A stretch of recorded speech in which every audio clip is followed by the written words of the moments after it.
Quand on a appris qu'il fallait reconstruire l'Académie des sciences de Californie, on a demandé à 6 équipes d'architectes du monde entier de nous proposer leur conception du Muséum d'histoire naturelle du XXIe siècle. Renzo Piano est arrivé avec juste un bloc à dessin. Il s'est baladé dans Golden Gate Park pour s'imprégner de l'endroit. Métaphoriquement, il voulait découper un morceau de pelouse du Golden Gate Park, le soulever de 10 mètres et glisser le musée en dessous pour qu'il se fonde dans le paysage.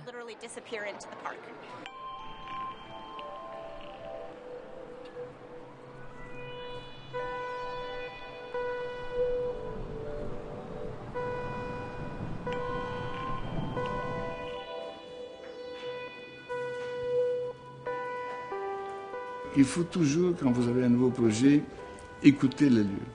Il ne faut pas seulement écouter les gens, il faut aussi écouter les lieux.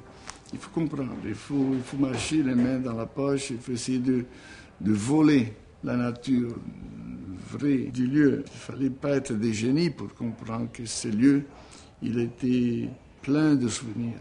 Il fallait essayer de comprendre tout ça et transformer ça en idée. Alors il y a cette toiture qui unifie, qui garde ensemble les différents morceaux. Les gens le sentent, le voient. Et en plus, dès qu'ils arrivent dans le bâtiment, la première chose qu'ils font, d'habitude, ils montent sur l'ascenseur, ils vont sur le toit.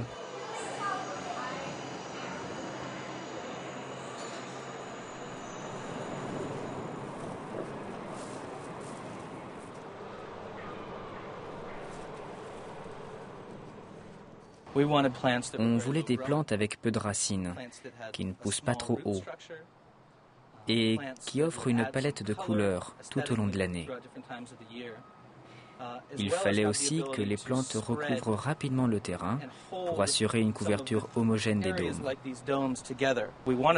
On voulait que les plantes filtrent l'eau de pluie avant que celle-ci n'entre dans le système de récupération des eaux.